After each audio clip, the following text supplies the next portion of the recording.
Alright, what's happening, y'all? It's your boy Rico from StreetScores, and it is finally here. It took a lot of hours to get all of the film session clips that I want to show y'all. We are definitely going to show exactly what I'm talking about on the screen. We have highlights, all 22 film session angles, stuff from his college days, his 49ers days, his Jets days, most importantly as well. We're going to dive into all of that.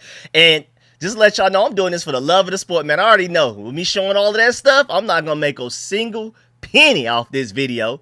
But I promised that I would get this to y'all, and man, I'm ready to have some fun, man, because this is what I love to do. I know a lot of things got in the way, and I've been super busy outside of YouTube. As y'all can see, I'm not doing one video a day. I'm not doing multiple videos a day, but we're here. I also feel like people have probably waited so long. Y'all are probably expecting some Michael Bay, Quentin Tarantino, Ryan Coogler level of production in this video. Drone angles and everything. It's not going to be that, though. I'm here to convince y'all why you should love this Javon Kinlaw signing. I'm here to convince y'all why he will exceed his contract expectations. A lot of people feel like he was overpaid. We're going to dive into why he may end up actually looking underpaid, why this coaching staff can get that first round talent out of him and unlock what's missing. I'm telling you, man, y'all are going to love the positives, but I'm going to be transparent. I'm going to show you the negatives as well. We're going to talk about it, and I'm going to also show you some negatives as well. But my mission in this video, if you hate the signing, I'm going to make you like it. If you already like the signing, I'm going to make you love it.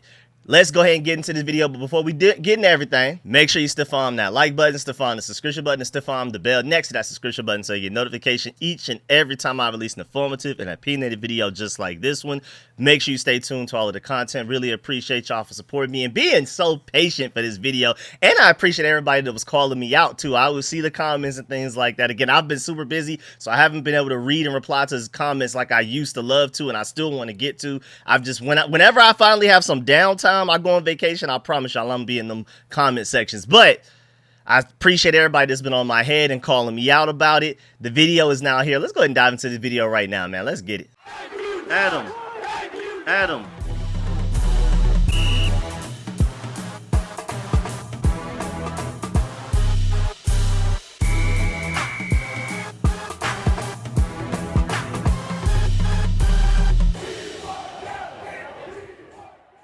And first of all, I do feel like I need to point out that we are paying Javon Kinlaw less per year than we were Jonathan Allen before we cut him. Remember that we cut Jonathan Allen to save $16 million in cap space in 2025.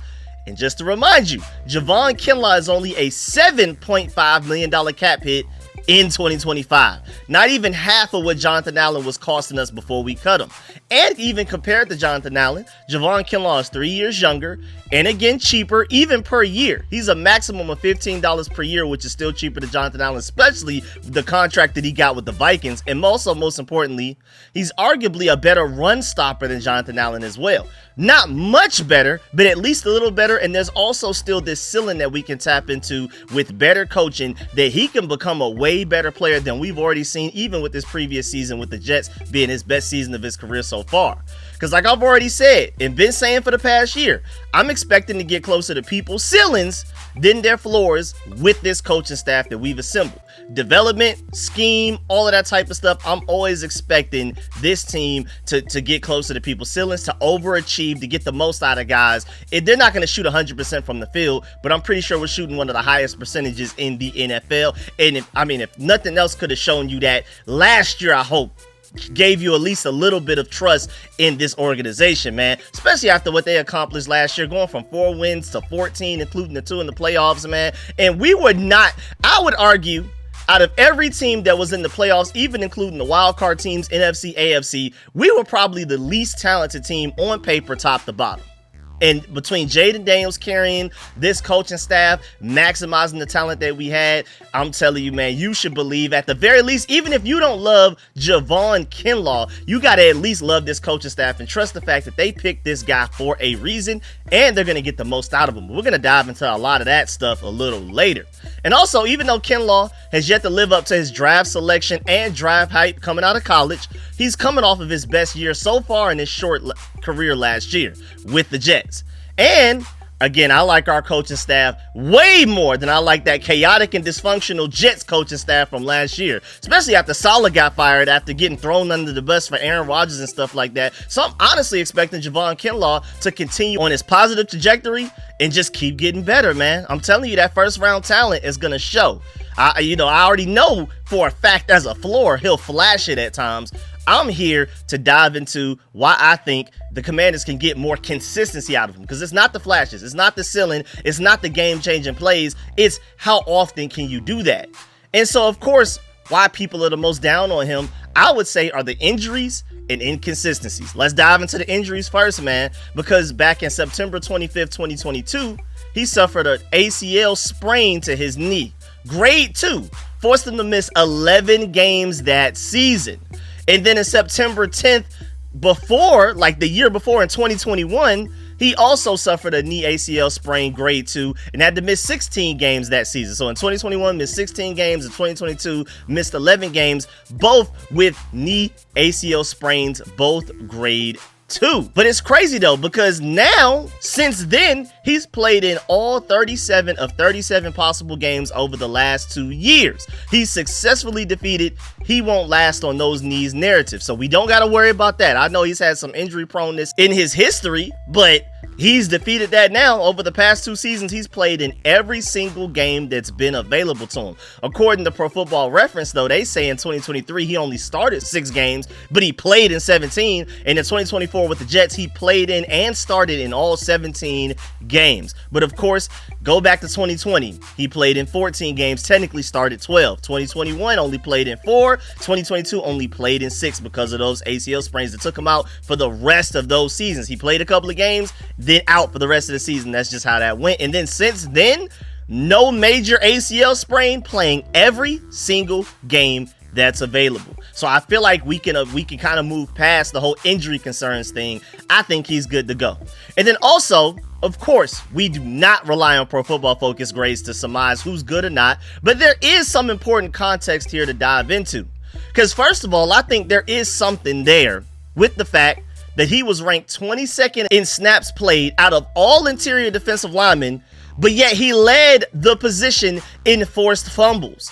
That's that havoc and playmaking ability that Dan Quinn and Joey Jr. covet, because it's hard to find. They want to force more turnovers, and Kinlaw will definitely help with that. And I'm pretty sure that this coaching staff prefers to get a guy that flashes, and then all they got to do is coach him up to be more consistent, than to take guy B, the second guy, that, the second example person that has never done it, and trying to teach them how to do it. It's way easier to teach somebody how to do what they've already done more often than to teach somebody to do something they've never done. The flashes are there. Javon Kinlaw has everything in his bag. You just got to teach him to do it more consistently. I know Kinlaw's going into his 6th season, but honestly, after missing so many games, he's still like a big ball of clay that this defensive coaching staff can not only mold into like a great player, but exactly the type of player that they want specifically. But let's dive into his Pro Football Focus grades real quick, because one thing about him, at the very least, he can rush the passer.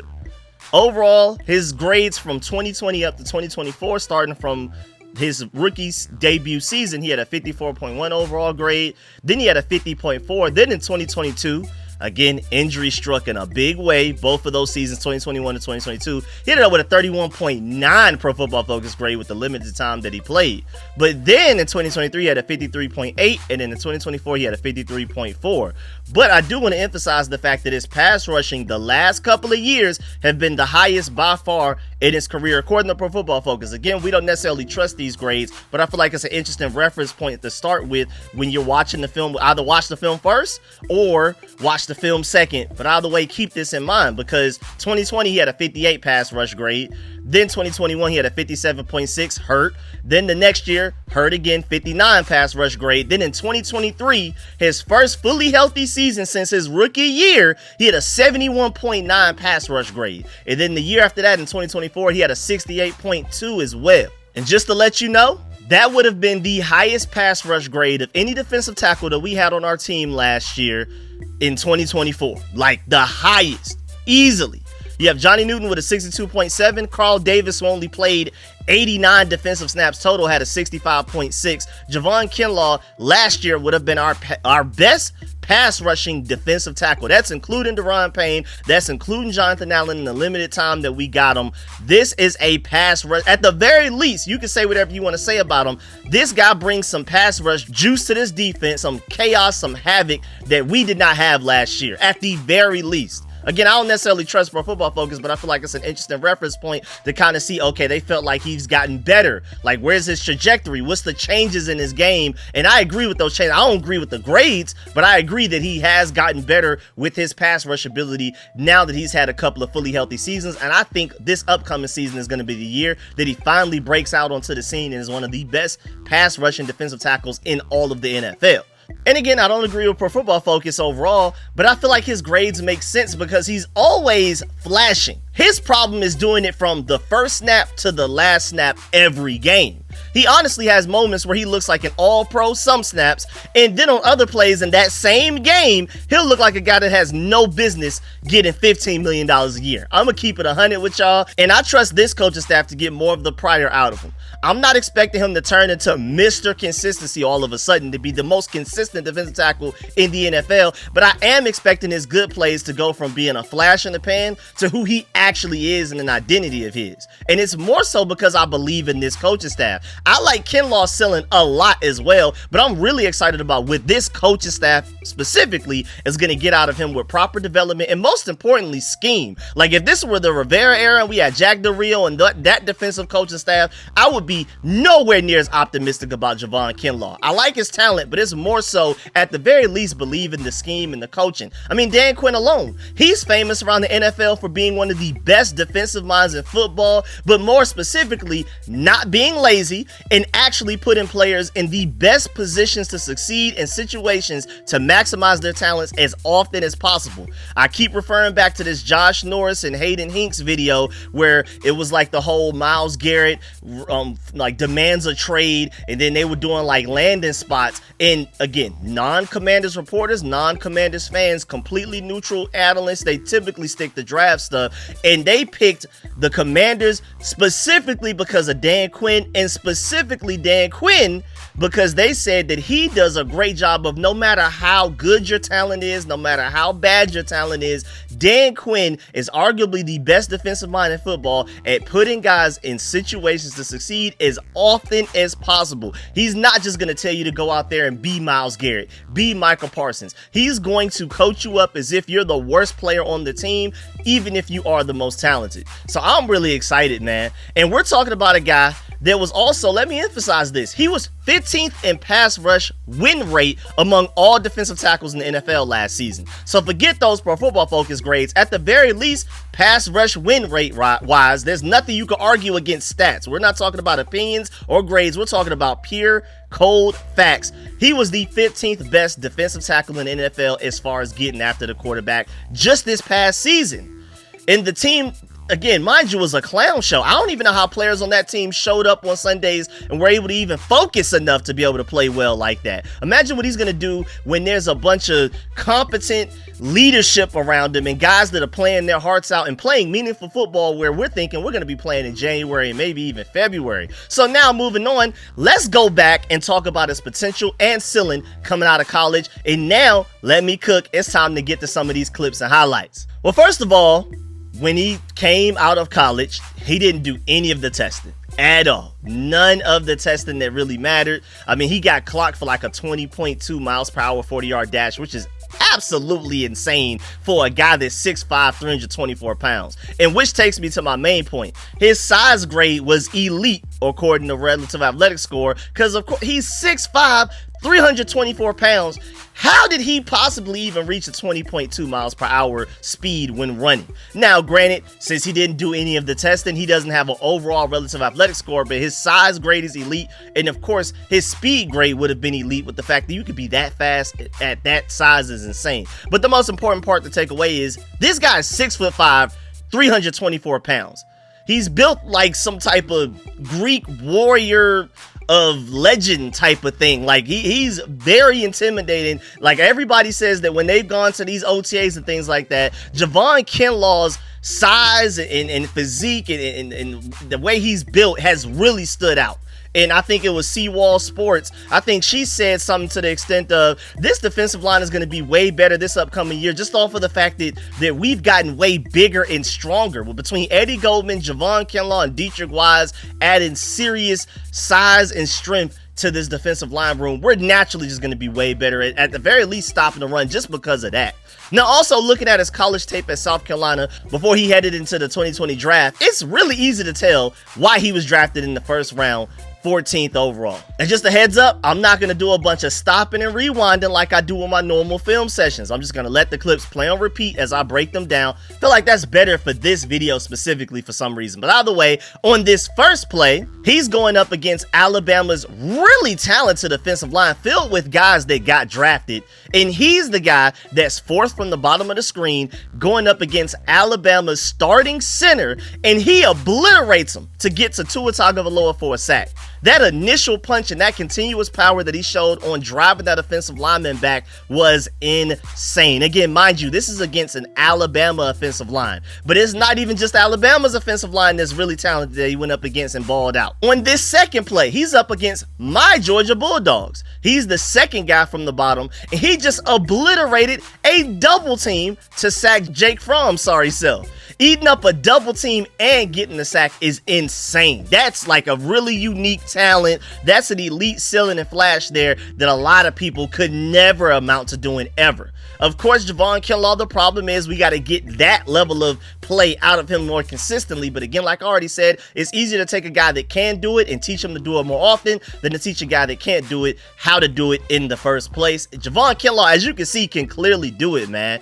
And these are, again, mind you, two back-to-back clips against high level of competition. These are two offensive lines that had several of these guys drafted very even high in the draft, first rounders, second rounder, third rounders, all types of stuff. Then moving on to the third play, it's him sacking Sam Howell, a familiar name for the Commanders fans. And this was the IQ play that also involves crazy strength and athleticism, but I really love the IQ and awareness here, because Javon is third from the bottom on the defensive line, and he's keeping his head up, aware of the fact that Sam Howell may try to run. And he does the smart thing by getting hands on the offensive lineman so he can control the situation, and then he's patient and makes sure that Howell is wrong no matter which decision he makes. Because once Howell makes his decision, Kinlaw, because he made sure he got control of the situation early, just completely gets rid of the offensive lineman and makes the play and sacks Sam Howell for a big loss. And then the next play, the fourth play I'm gonna show y'all, granted, he is going against far lesser competition,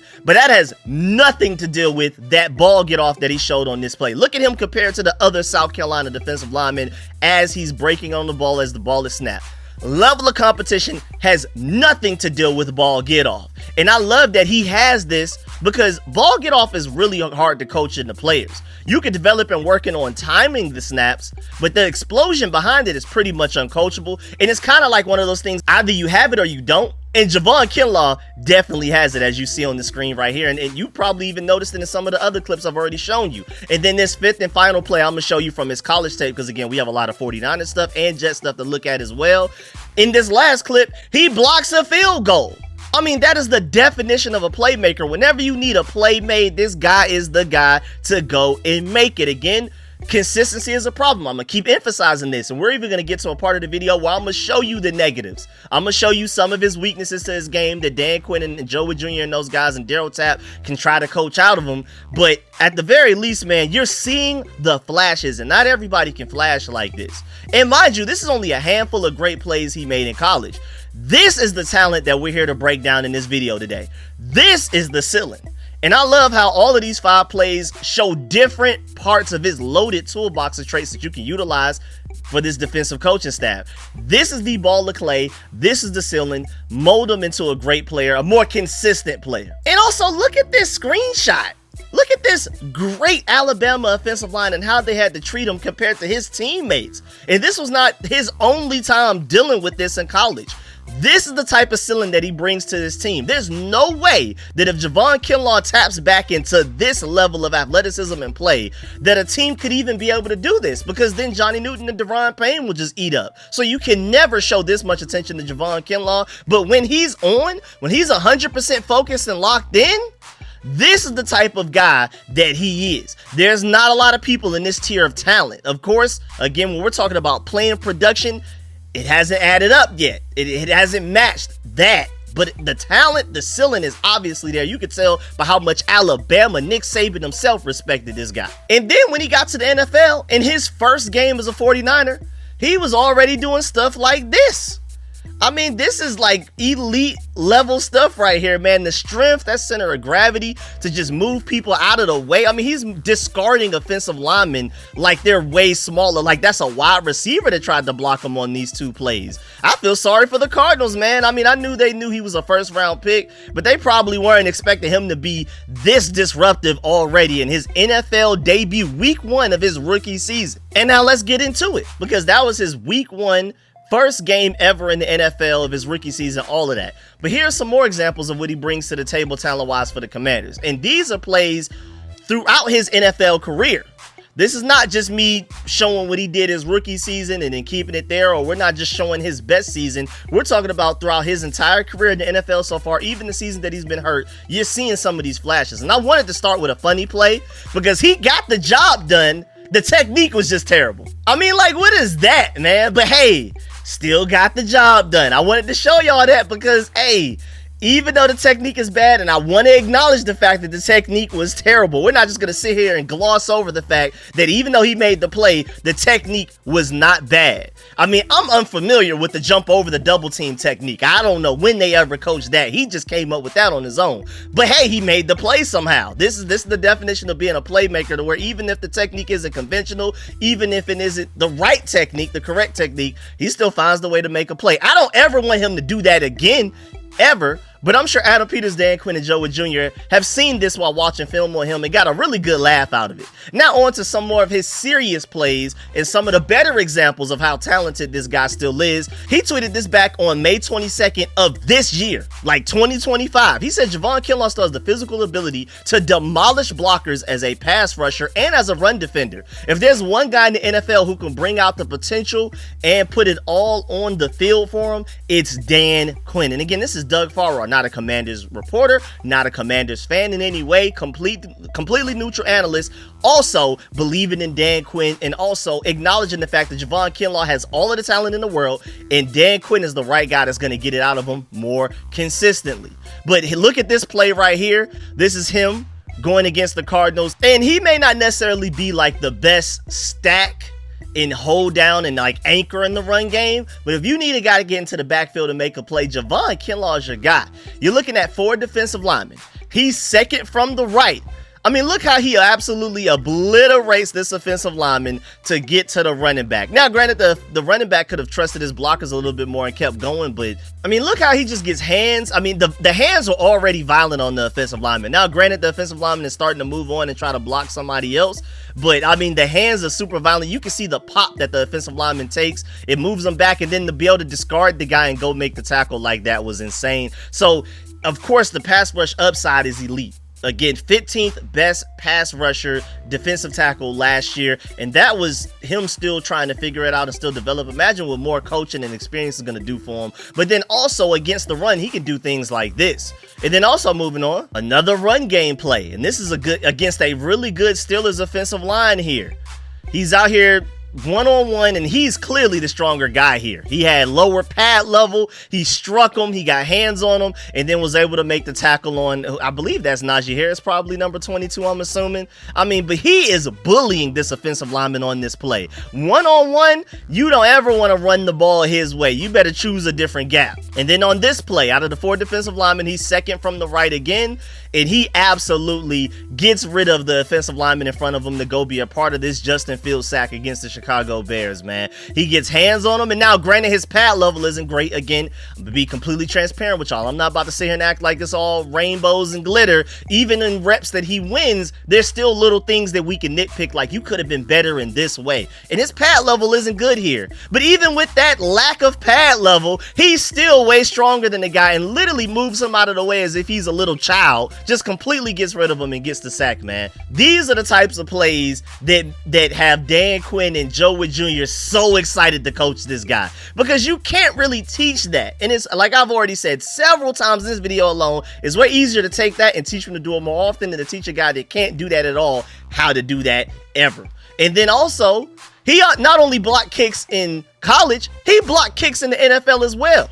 He blocked the Philadelphia Eagles field goal kick as well. He's a playmaker. He's a disruptive guy. And I prefer a disruptive guy and teach him how to do it more consistently than any other option, man. And then I also love his Jets plays because that was just in 2024. So it's not like we're looking at things he did years ago. Maybe he's not the same after his knee injuries. No, now it's time to look at what he did just last year with the Jets. This is him less than a year ago, just a few months ago, technically. In this play against the Patriots, out of the 5 guys you see near the defensive line, even though technically the guy directly in the middle is a linebacker, so he's going to leave before this play actually takes off. But Javon Kinlaw is second from the bottom out of the defensive linemen that have their hands on the ground. And as you can see, man, he completely just obliterates the offensive lineman in front of him, man. I mean, he just obliterates the right guard. The center even gets left like roadkill on the ground, and he's in on the sack, man. And I like the fact that we have like another angle to look at it again. Javon Kinlaw from this angle is second from the left. And I mean, just absolutely obliterates the offensive lineman in front of him, man. I know the offensive lineman had a lot to deal with on that play. It seems like everybody got in on the play, but Javon Kinlaw was very explosive there. And this is a prime example of the disruption that I'm talking about, the havoc, the playmaking. He's the second defensive lineman from the bottom out of 4 defensive linemen with their hands on the ground. I mean, absolutely whoops on the offensive lineman in front of him. And this time, it's not, you know, typically when he wins, it's like pure strength, pure athleticism. This time it's technique. Like, he's doing some great hand fighting here. And then he's able to get rid of the guy with some of that strength again. And then go and force a fumble on the quarterback as well. This is the playmaking. Again, he led all defensive tackles last year in forced fumbles. And this is one of them. And this is how he's getting it done. It's not just some accidental quarterback happened to run into him and fumble the ball. No, he did a great job of getting rid of the offensive lineman and making sure that he got his hand on the ball to force it out of the quarterback's hands, man. This is the type of stuff that Dan Quinn and Joe Wood Jr. were screaming at Commanders defensive tackles to do last year. And Javon Kinlaw made it look easy for the Jets last year doing that. And then I love this example right here because this is against the Steelers. Again, mind you, a pretty good offensive line, but also most importantly, Javon Kinlaw is the edge rusher on this play. Definitely make sure you notice that. He's the furthest down at the bottom out of the 4 defensive linemen with their hands in the dirt. And look at the elite explosion. This is why, and we're going to dive into this later in the video, this is why you're able to put this guy as an edge rusher to get some pass rush juice from the defensive line, man. I mean, he absolutely obliterated the right guard on this play. He had that guy pushed back 4 or 5 yards further than any other offensive lineman on the Steelers, man. Javon Kinlaw dominated this rep, and he did a good job of tackling the running back there, not just being a loose cannon, beating your blocker and running past the play. You know, some people tend to do that. They'll win the rep with the lineman, but then they'll be so caught up in beating the offensive lineman in front of them, they don't have their head up and focused on getting to the quarterback or the ball carrier, whoever has the ball at the time. He did a great job of not only whooping up on the offensive lineman, that's first and most important, but also the ability to have your head up and track where the ball carrier is after you whooped up on the offensive lineman and make a really good solid tackle. You can even see while he's whipping on the offensive lineman that he has his head up looking for the ball carrier. He's able to do that while whooping up on the offensive lineman at the same time. That's insane stuff right there, man. The talent is there. And then how about these plays against the pass where he's rushing the passer like this one against the 49ers, and these clips finally have a red circle to them, so now I don't even got to tell you which one he is. And I mean, Lord have mercy how he bullied that offensive lineman right there. He made that guy look like, why is he even in the NFL? And that's a pretty good 49ers offensive line as well right there. We're not looking at the worst offensive lines in football. And again, I really want to emphasize the fact that this is 2024. This is just recently Javon Kinlaw doing this stuff. And then another play against the 49ers. Now, he wasn't actually able to get there this play, but a phenomenal job of beating the offensive lineman in front of him. Shouts out to Brock Purdy for just getting the ball out of his hands quickly enough. But Javon Kinlaw was on the way. He definitely crushed the pocket. Brock Purdy had nowhere to step up to make a throw. Thank goodness, Brock Purdy's point of view, he just kept going backwards a little bit and just kind of threw without stepping up into his throw. Most quarterbacks want to be able to step up into their throw. Brock Purdy was not able to do that on this play because of Javon Kinlaw. And then, I mean, shouts out to the 49ers receiver for being open and getting the ball, and Brock Purdy for throwing it off of his back foot that well. But Javon Kinlaw was very disruptive on that play, even though he didn't get a sack. And that's why I want to emphasize that. People are going to look at his stats and be like, well, he only had this amount of sacks. But even on plays he didn't get a sack, he was very disruptive. And sometimes offenses just do a great job of getting the balls out of their hands very quickly. And then as you can see against the Tennessee Titans right here,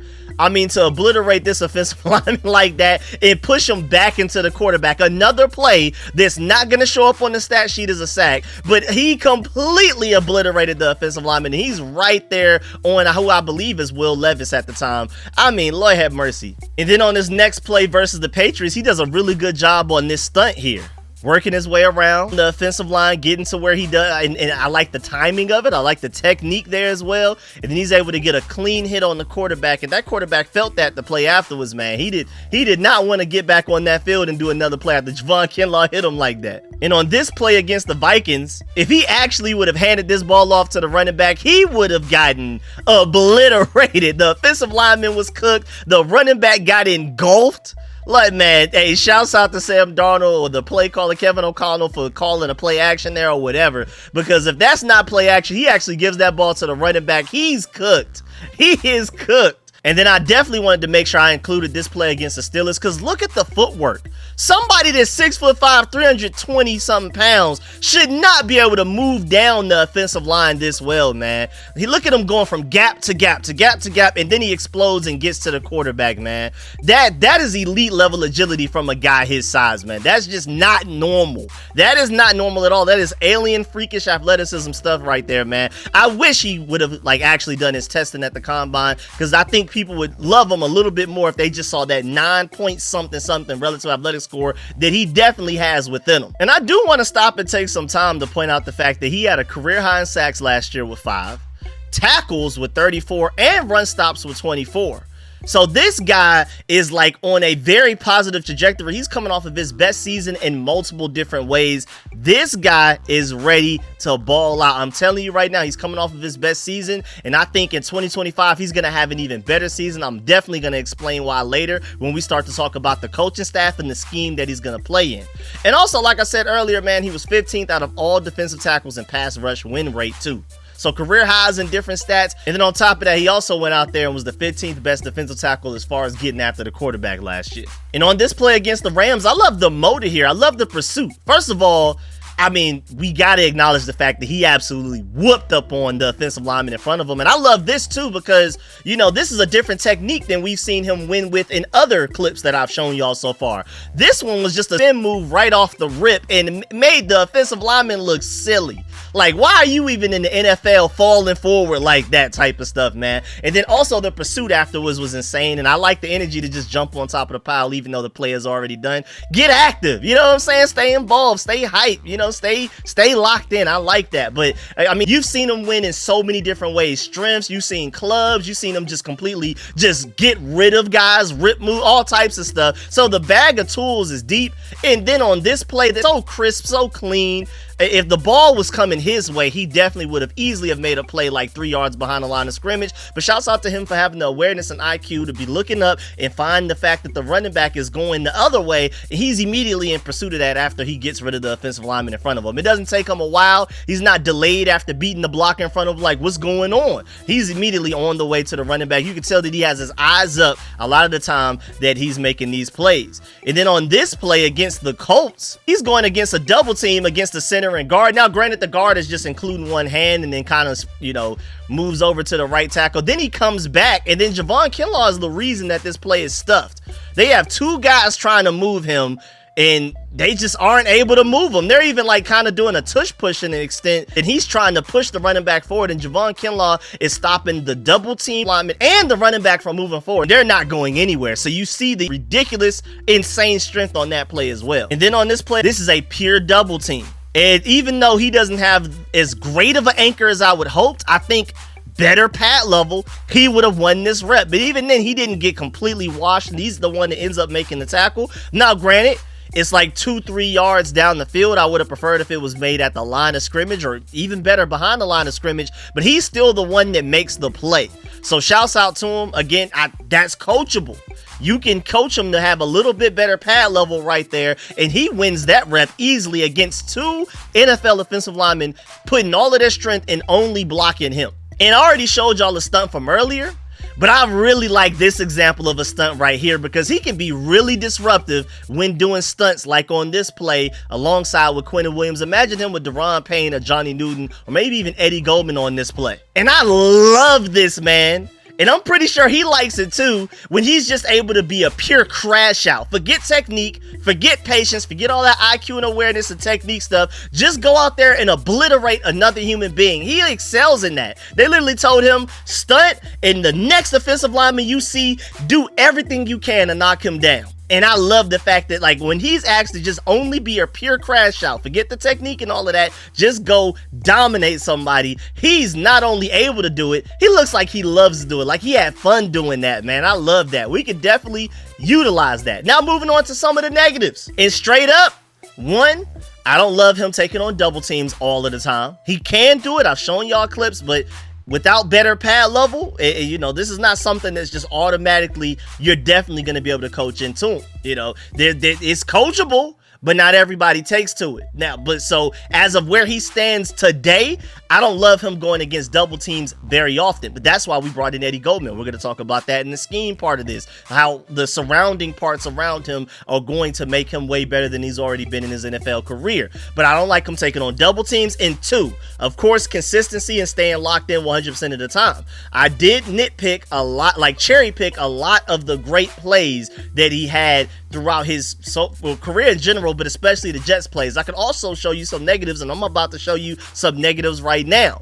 And also, third, as you saw earlier, even when he wins, sometimes the technique may be a little off or weird at times. So I would still count technique as like a slight negative, even though he has the full bag of moves. He can do anything you ask him to. It's about, again, getting him to do it consistently and doing it at the right times all of the time, having the right answers to the test. Like, he'll have a really good answer, but he'll do it at the wrong time. He needs to figure out how to do the right thing at the right time. He'll win far more. So as an example of being wiped out by double teams, as you can see against the Chargers, these are 2 plays right here where, I mean, he's literally put down onto his knee like, will you marry me type of stuff. Like, they're completely getting rid of him on the play, and he's trying to use better pad level, but he just was not able to do anything in these 2 plays against the Chargers right here. So he has to be better there. You're gonna have some plays like I've shown you, the positive ones, where he eats up a double team, and then he'll have other plays like this one where he doesn't do so well against the double team.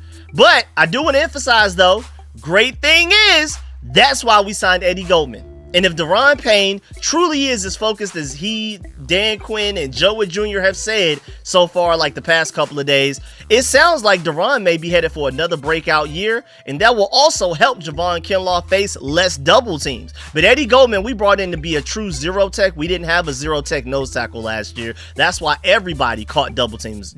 We had Daron Payne getting double teamed, Jonathan Allen, we had Johnny Newton. Eddie Goldman is literally here to engulf double teams and allow everybody else in one-on-one situations as often as possible, and Javon Kinlaw one-on-one is eating.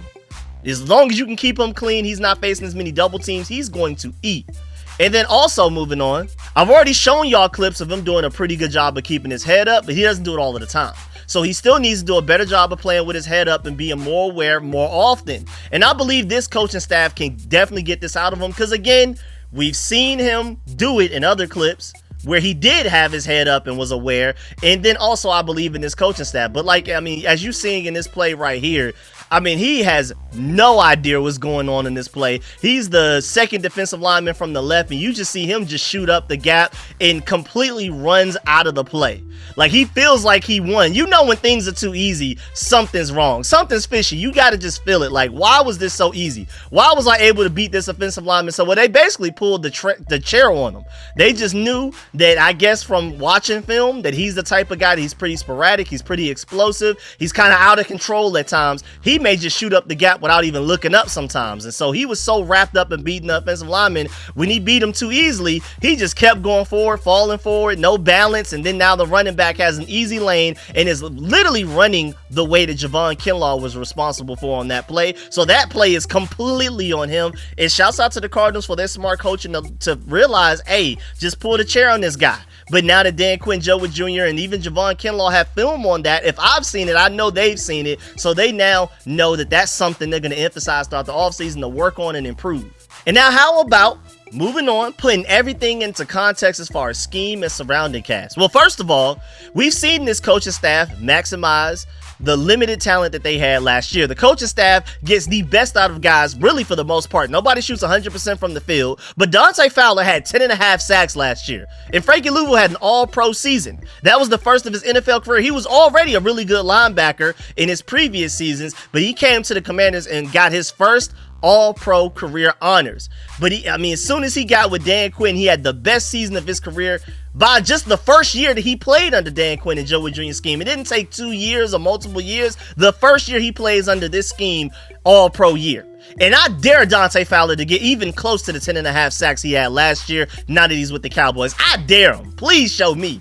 I definitely feel like that was more schemed than the player, but shouts out to Dante Fowler though. But let's dive into the many ways that he may be used first. First of all, Joe Wood Jr. just a few days ago said that Javon Kinlaw has the size and the bend to line up anywhere on the defensive line, anywhere on the line of scrimmage, whether it's defensive tackle, edge rusher, wide nine, anywhere where you need him. He can do anything because he's big enough and strong enough to be a defensive tackle. He's explosive enough, quick enough, and has the bend to even be an effective edge rusher and a pass rusher all the way from outside. And again, he just said this a few days ago, and I just showed y'all clips, a couple of them, where he's the edge rusher and he wins from that spot as well. He's more of a defensive tackle. Let me emphasize this. He's going to play defensive tackle more than he plays edge rusher, but he's going to be utilized everywhere. And Joe Wood Jr. even said that they'll use Kinlaw all over the line and said that he'll be tough for tight ends to block if and when he's outside. It's going to be impossible for a tight end to block Javon Kinlaw one-on-one. We've seen that even guards, tackles, and centers can't block him one-on-one, let alone a tight end.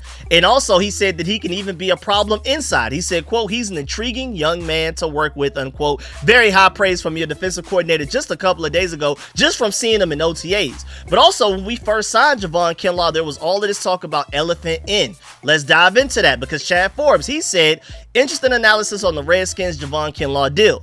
I think they had a lot of discussions about how to improve the run defense and create alleys for their defensive backs. And Dan Quinn wants to implement what they had early on in Seattle with this concept they called an elephant in. In Seattle, it was Red Bryant, a massive man to set the edge and turn things inside. That's my theory schematically on Kinlaw. Kinlaw really struggled playing nose tackle for the Jets. He's a 3 technique, or that old school 3-4 in type, or an elephant in as Dan Quinn will call it. So I agree with some of this. He's not a nose tackle. You do not want him consistently going up against double teams, against a guard in the center, either in the A gap, B gap, whatever. He's not that type of guy. You are better off playing him as a 3-tech defensive tackle, or even a 5-tech, or an edge rusher all the way outside of the tackle, like literally on the outside shoulder of the tackle. I prefer any of those over him being a nose tackle. But at the same time, though, this elephant in thing is not necessarily him. I feel like a lot of people confuse what elephant in actually is. Like, once I've started to really dive into the research of what Dan Quinn was doing for Seattle and things like that, the elephant in, also known as the Leo, as you can see on the screen, is more so suited for the speed rushing edge rusher types that are like on the smaller side. Think Dante Fowler, not a Javon Kinlaw, who is huge. Even though he's explosive and quick enough and has enough bend, he's not an elephant in by definition. That's why when I was getting Donovan Ezeraku for us in mock drafts leading up to the draft, I was pitching him to play this position as an undersized edge rusher in Dan Quinn's scheme.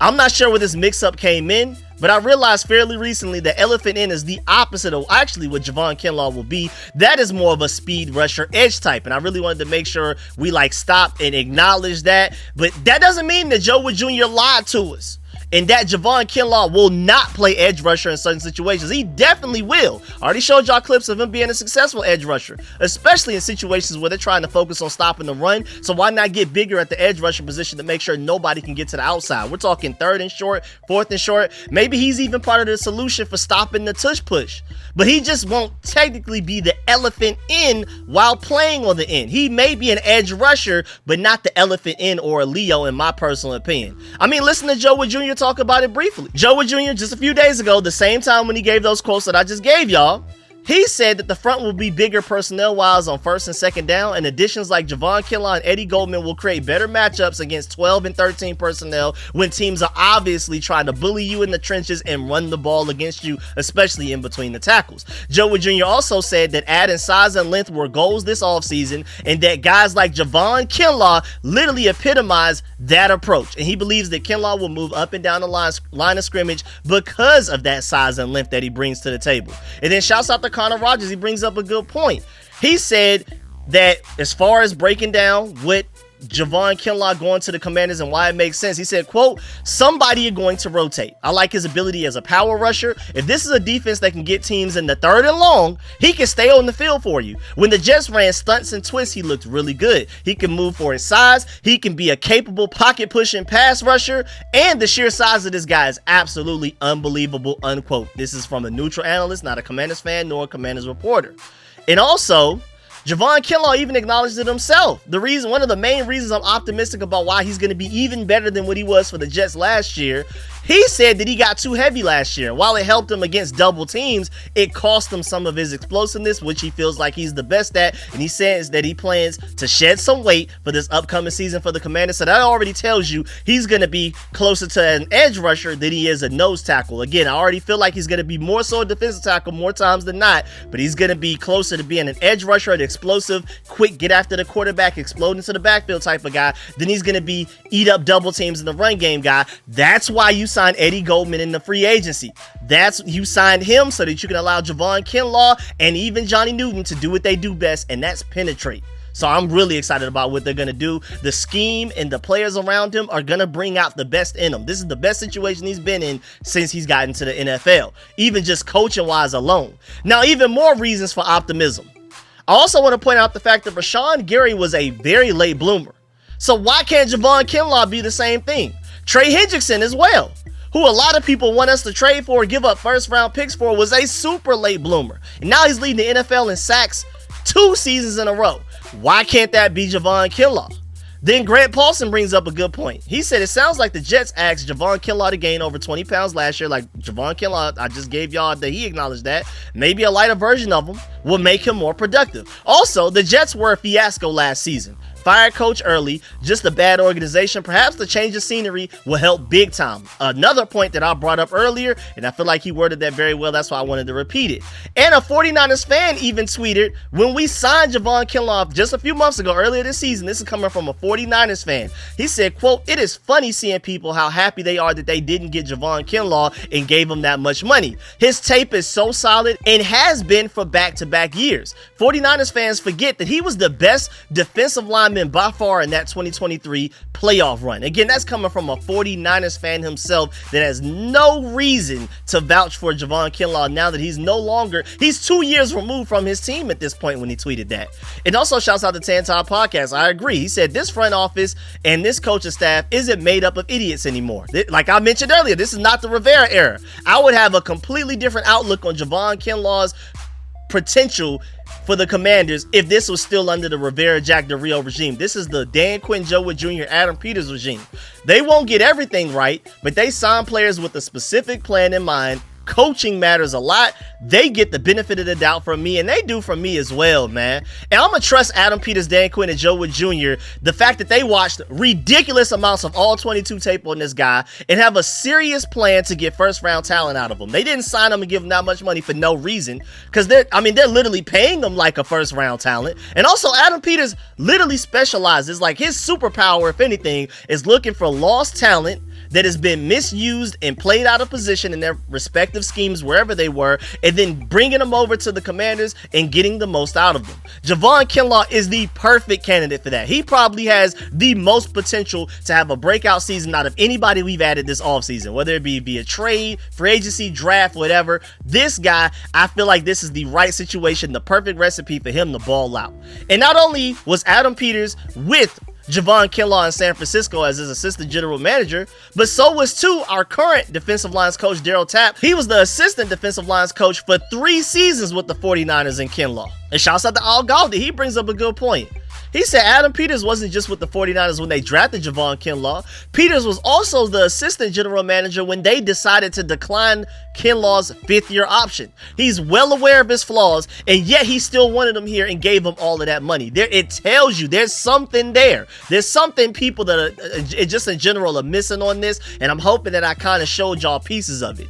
Also, I do want to emphasize the fact that Javon Kinlaw himself said that he signed to the Commanders because of Adam Peters, of course. That was the exact quote. And he also said that he's looking forward to reuniting with Daryl Tapp, who was, again, his assistant defensive lines coach in San Francisco and will be his official top dog defensive lines coach here. And also, Ryan Kerrigan can only help as the pass rush specialist coach for this team. And I also feel like missing so much time in his early years really stifled his development. I mean, he was almost essentially still a rookie type of raw going into his 2023 season, his last season with the 49ers, especially after missing the previous 2 seasons, pretty much the whole thing. He was easily better in 2024 than he was even in 2023 as well. So he's on like this positive trajectory that now that he's finally fully healthy and able to put together full seasons, he's only getting better and better. And I think we have not seen the best of Kinlaw yet. I truly believe that. And even just physically and health-wise, it takes a while to fully bounce back from ACL injuries, let alone, I mean, first of all, there's soft tissue injuries. Those are the worst of them. And then also suffering from 2 of them.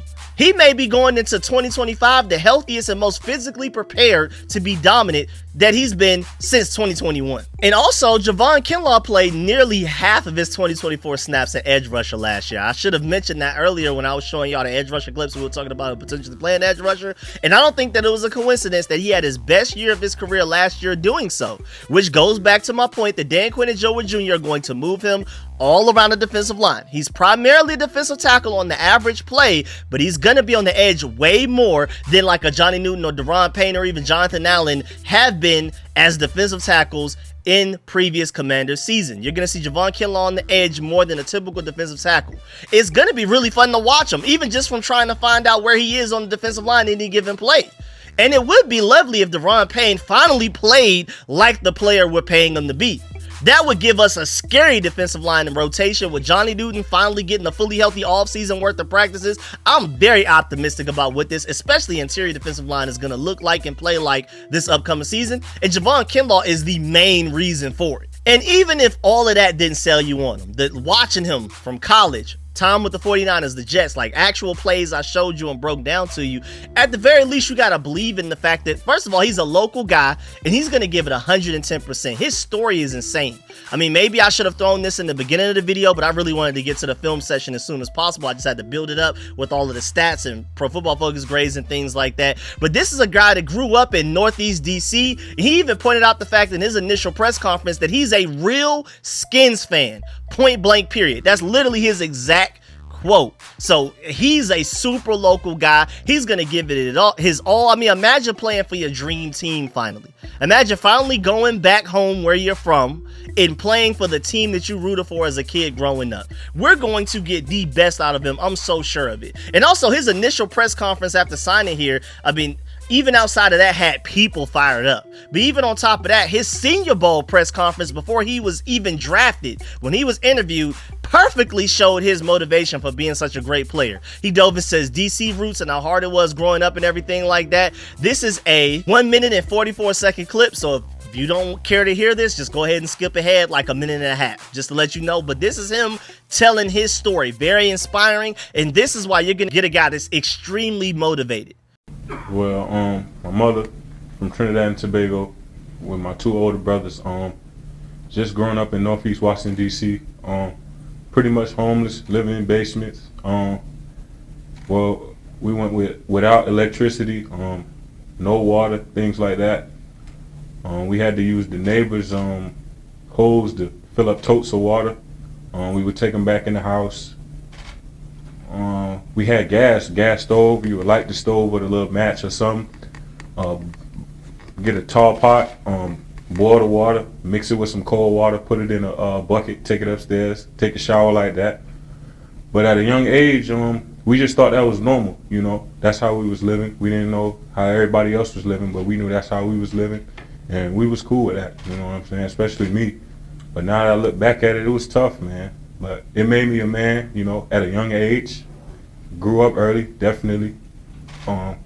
So it was, like I said, man, I didn't think that it was that bad, you know.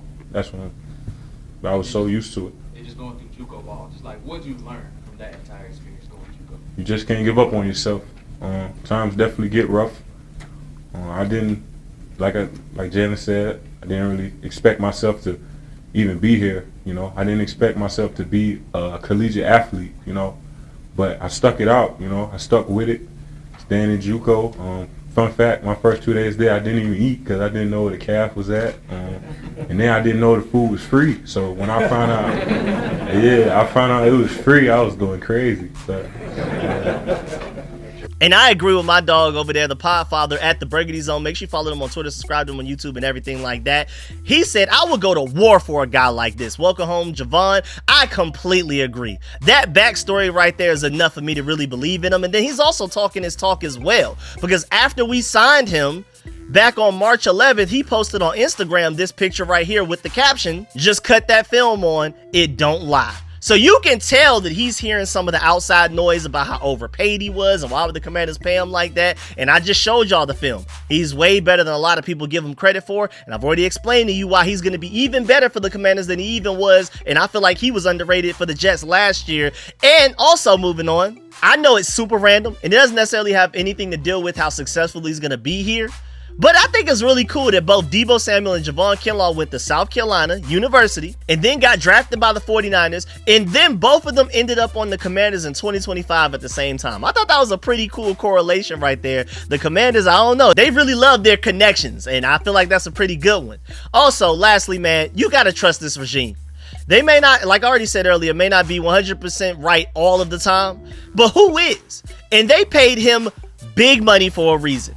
Think about it like this. They paid Javon Kinlaw 50% more per year than they paid Frankie Louvu when they got him last offseason. Louvu is making $10 million a year while Kinlaw is making $15.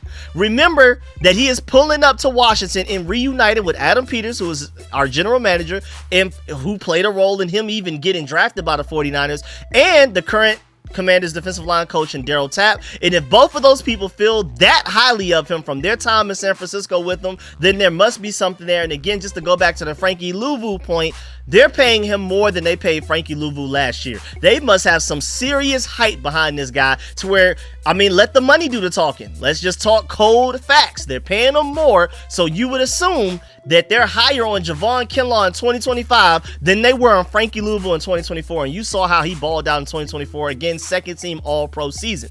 But again, I have to be 100% transparent with y'all. He did miss some OTA practices last week because of some minor injury that all of the reporters around the Commanders are saying not to worry about. It was apparently very precautionary, and like he only missed practice because it wasn't worth making a minuscule injury any worse in voluntary workouts. I really want to emphasize the fact that they're voluntary. So nothing to worry about, but something to also note. And again, I'm just trying to give y'all all of the good along with the bad, even if the bad is really minor like this. But it sounds like the injury was so minor that it probably wouldn't have even showed up on the injury report for the week of a practice heading into a regular season game. We would have never have known about it if this were like the regular season or the postseason. So don't panic. But again, I'm just trying to make sure that y'all have everything y'all need to make your own conclusions on Javon Kinlaw. And then he also had this interview with Brian Colbert just back on March 15th, and he's super excited about Adam Peters' expectations for him and what he plans to bring for the Commanders defense. And this is only a minute from a way longer interview that he did with Brian Colbert, so make sure you go check that out if you're interested. If for some reason you just want to skip this, it's a minute and 1 second long. When you have those conversations with Adam Peters leading up to this, and even when you sign, what is his expectation for you? What is he saying? Yo, we need you to come in here and do this. Are you guys having those type of conversations? Just the physicality, the violent play style that I have, and the natural born leader that I am. That's kind of some of the things. But he also just wants me to keep transcending. You know what I mean? Transcending, ascending, one of the two. Yeah, for sure. You know what I mean? But he just wants me to keep going up and up. You know, because who knows what the type of player I really could be, you know what I mean, if I just keep getting better every day. So, and again, like, it's a no-brainer when somebody believes in you like that, you know, I just bring a different type of demeanor to the game, you know, and that comes from the environments, some of the environments that I had to grow up in, you know, and I wear that on my sleeve, and I'm proud of that, you know, because when I'm out there on that field, it don't really matter, you know. I could just be whoever I want to be, and it shows.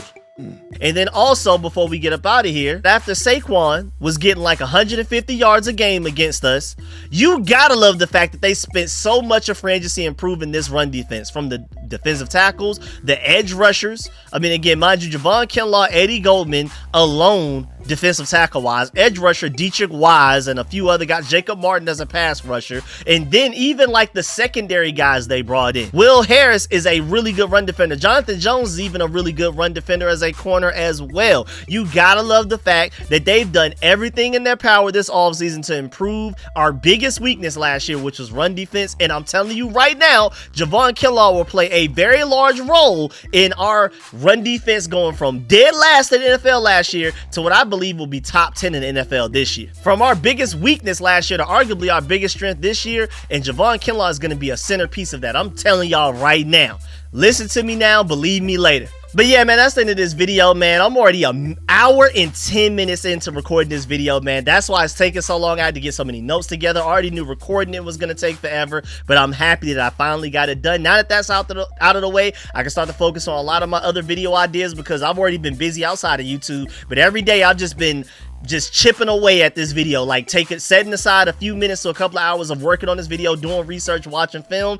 And now that I finally got it done, y'all are gonna start getting more videos more often, because now I have more time that I'm not spending on working on this video. So I'm super excited to get back to probably even doing 2 videos a day for y'all type of stuff. So stay tuned for all of that. Really appreciate y'all, man. Of course, let me know how you feel about this video. Have I convinced you in any way? If you didn't like the signing, do you at least like it now? If you already like the signing, do you love it now? You know what I'm saying? Let me know if I did a good job here, if it was worth the wait, if it was worth the hype, all of that type of stuff. Of course, I expect and prefer any criticism, whether it's positive, negative, anything. I really appreciate y'all. And of course, let me know in the comment section how you feel about Javon Kinlaw. At this point, before watching this video, after watching this video, whatever, how do you feel about Javon Kinlaw? And are you as excited as I am about how he's going to fit into this defense and be very disruptive for us and get us closer to the disruptive defense and the NFL leading turnover defense like the Cowboys had when Dan Quinn and Joe Wood Jr. were coaching them? We didn't get anywhere near close to that last season. We started to see signs of it in the postseason. I think Javon Kinlaw is going to be one of the main people to take us over the edge and turn us into one of the best turnover forcing defenses in the NFL. So let me know how you feel about all of that. Of course, let me know, again, everything in the comment section that you could think of. If you have any other tape, any other points that you want to bring up, and definitely, most importantly, please make sure you leave a like on the way out. And again, I've already told y'all I'm not going to make a penny off this video, so this was just purely off of the love of the sport. But this wasn't even just for y'all. I just love doing stuff like this, so I'm happy that I finally got it done, and we can move on to other videos. Make sure you leave a like on the way out. I appreciate y'all. I'm gonna catch y'all later. I'm out.